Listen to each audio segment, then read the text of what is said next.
रवि अपनी माँ का इकलौता बेटा था।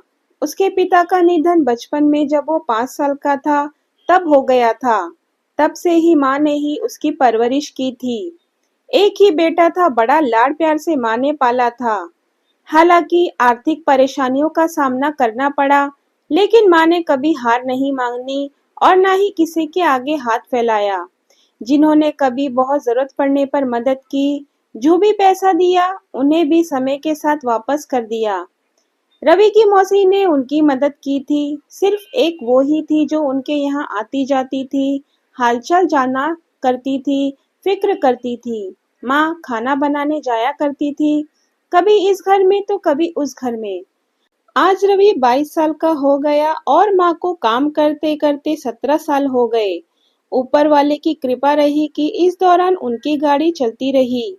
माँ ने रवि के लिए जितना हो सकता था उतना किया। रवि को डिप्लोमा की पढ़ाई करवा दी। रवि को पढ़ाई पूरी किए 1 साल हो गया, लेकिन अभी तक नौकरी नहीं लगी। माँ को अभी भी आराम नहीं था। अभी भी वो खाना बनाने जाया करती थी दूसरों के घर में। माँ ने कभी रवि पर दबाव नहीं डाला और न ही कभी किसी विषय पर उससे बात की।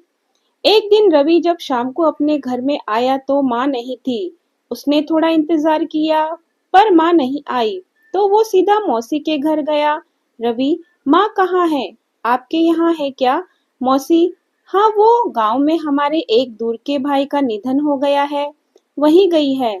मैं भी वहीं जा रही हूँ, तो कुछ दिन अपना ख्याल रखना। रवि, माँ को कितनी बार बोला था कि एक फोन ले ले, लेकिन हर बार यही कहती है कि फोन चलाना नहीं आता। रवि कुछ मिनट बाद रुक कर फिर कहता है, मौसी, कुछ खाने को है तो दे दो, बड़ी भूख लगी है। माँ कुछ बनाकर नहीं गई। अरे बेटा, मेरे यहाँ भी खत्म हो गया है और मुझे अभी रात वाली गाड़ी से ही निकलना है, तो कुछ बाहर से लेकर खा लेना। इतना कहकर मौसी जल्दी से निकल गई। रवि ने उस दिन बाहर से खाना खा लिया। उसे लगा था कि माँ 1-2 दिन में आ जाएगी, इसलिए जो मन किया वो खा लिया और उसके पास जितने पैसे थे उसमें से आधे रुपए खर्च कर दिए। अगले दिन उसके पास जितने पैसे थे वो सारे खत्म हो गए। उसने घर आकर सभी जगह जहाँ माँ पैसे रखती थी टटोला, डिब्बे में, कपाट में, लेकिन कहीं से कुछ नहीं मिला। पैसे कहीं नहीं मिले तो रात होते होते भूख लगने लगी, तो उसने कुछ बनाने के लिए डब्बों में हाथ डाला, तो किसी में कुछ नहीं था, ना चावल, ना दाल, ना ही दूसरा सामान। उसके लिए यही पहली बार था जब राशन के डिब्बे खोले होंगे। कुछ नहीं मिलने पर वो अपने दोस्त के यहाँ जाकर कुछ खाकर आ गया, लेकिन उसे पता था कि पैसे चाहिए, क्योंकि रोज उसे कोई खिला नहीं सकता। उसने मौसी को फोन किया, रवि, मौसी कहाँ है? आप और माँ कहाँ है? जरा बात कराना। मौसी, मैं जरा अभी दूसरे गांव में हूँ, कुछ काम से। माँ तो वही है, थोड़ा समय लग जाएगा मुझे जाने में। रवि, मौसी, आप लोग कब तक आएंगे? 4 दिन हो गए, अभी तक माँ से बात नहीं हुई। मौसी, हाँ, बस 1-2 दिन की बात है, आ जाएंगे। रवि के दोस्त भी रवि की तरह थे। उसने बिना पैसे के भी कभी किसी के दोस्त के घर खा लिया, तो कभी किसी के घर, लेकिन करीब 8 दिन हो गए, अब वो कहीं जा नहीं सकता था। रवि ने फिर फोन किया मौसी को। रवि, मौसी, आप फोन उठाते नहीं है, कहाँ हैं आप लोग? मुझे बताएं, मैं आ जाता हूँ।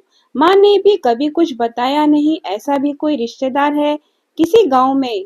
मौसी, अरे हम लोग आने ही वाले थे कि, लेकिन अभी यहाँ कोई नहीं है, हम लोग को थोड़ा समय लगेगा, कुछ परेशानी हो गई है।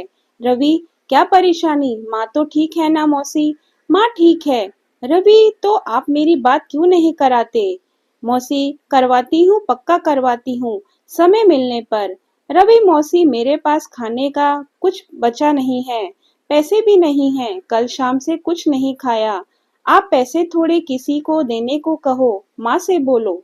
मौसी, अच्छा, तो तू एक काम कर, फोन में केटरिंग वाले भैया का नंबर है, उनसे बात कर ले, माँ का नाम ले लेना। रवि ने फोन रखते ही केटरिंग वाले भैया को फोन किया।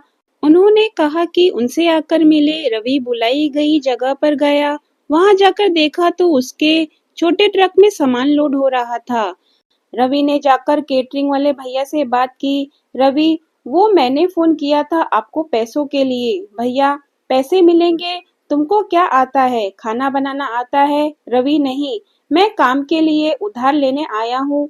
माँ को जानते होंगे आप, वापस लौटा देगी। भैया, अरे, इधर उधारी नहीं मिलता। अभी जाओ, मुझे काम पर जाना है, जल्दी है। रवि को लगा कि आज भी उसे भूखा सोना पड़ेगा। उसने सोचा काम पर जाता हूँ, वहाँ खाना भी मिलेगा और पैसे भी। रवि, अच्छा ठीक है, मैं काम करूंगा। भैया ठीक है, एक दिन का 350 दूंगा। तुम्हें खाना बनाना आता नहीं? यह बर्तन लोड करो और वहां धोने और इनको बराबर लाने का काम तुम्हारा। ठीक है, समझ गए? एक भी कम हुआ तो पैसे नहीं मिलेंगे। जो गुम हुआ वो देना पड़ेगा। रवि ने हाँ किया और सामान गाड़ी में लोड करने लगा। शादी की जगह पहुंचकर उसने सारे बड़े छोटे बर्तन मांजे। अभी खाना तैयार नहीं हुआ था। वो भूखा था लेकिन काम करता रहा। वहां उसने काम करते सभी लोगों को देखा, महिलाओं को देखा। उसे लगा कि वो अकेला नहीं है। जैसे उन्हें देखकर उसने कुछ सीखा। शाम हो गई खाना तैयार होते होते। उसके बाद भी खाना पहले मेहमानों को खाने को था। करीब रात 10 बजे उसने अपने लिए खाना निकाला। थाली भरी देखी तो उसके आंखों में आंसू आ गए। पहला निवाला मुंह में लिया, एक अजीब सी शांति उसके अंदर आई, जो भूख की आग थी धीरे धीरे शांत होने लगी। बर्तन लोड करके सभी वापस आ गए। रवि को 350 रुपए मिले। इन पैसों को लेकर वो घर गया। उस रात बिस्तर पर गिरते ही सो गया। पता नहीं चला कब आंख लग गई। सुबह उठकर वो तैयार होने लगा। अपनी सर्टिफिकेट की फाइल उठाई और घर से निकलकर नौकरी की तलाश में। पैसे थे लेकिन अब खर्च करने का मन नहीं कर रहा था, क्योंकि उसे पता चल गया था कि कितनी मेहनत से आया है। शाम को जब वो घर पहुंचा तो माँ घर आ गई थी। उसने देखते ही माँ को गले से लगाया। माँ भी रोने लगी। कभी इतने दिनों तक दूर जो नहीं रही थी। माँ, कैसा है? कहाँ गया था? खाना खाया कि नहीं? रवि, ठीक हूँ। तुम्हारे लिए एक खुशखबरी है। मुझे एक छोटी नौकरी मिल गई। यह सुनकर माँ बहुत खुश हुई। मौसी आई तो माँ ने उसे देखते ही कहा, माँ, देख तूने बेवजह ही नाटक करके इसे परेशान किया। देख, मैं ना कहती थी मेरा बेटा सब कर लेगा। देख, काम ढूंढ लिया। रवि सब समझ गया। उसे पता चल गया कि मौसी ने यह सब क्यों किया। उसकी आंखें खोलने के लिए, उसे यह बताने के लिए कि उसकी माँ ने कितनी मेहनत की, उसे पढ़ाया ताकि वो यह सब ना देखे। कभी उसे भूख क्या होती है यह पता भी नहीं चलने दिया। उसने जाकर मौसी के पैर पड़े। मौसी, बस मुझे फिक्र थी, पर अब तेरी आंखों में यह आंसू देखकर मुझे संतोष मिला। तेरी माँ जहाँ काम करती थी वो भी छूट गया था, परेशान थी, तुझे बताया नहीं। इतने सालों से कभी पैसा नहीं मांगा, लेकिन आज मुझसे पैसा मांगने आई तो मुझे लगा कि यह सब करना जरूरी है। रवि अब काम करने लगा, धीरे धीरे आगे भी बढ़ने लगा। माँ को उसने काम करने के लिए बिल्कुल मना कर दिया। मौसी के छोटे से नाटक से जिंदगी की उसे बड़ी सीख मिली। दोस्तों, अगर आपको मेरी वीडियो पसंद आए तो वीडियो को लाइक, शेयर और सब्सक्राइब करना ना भूलें, और कमेंट बॉक्स में कमेंट करके जरूर बताएं कि आपको मेरी वीडियो कैसी लगी। धन्यवाद।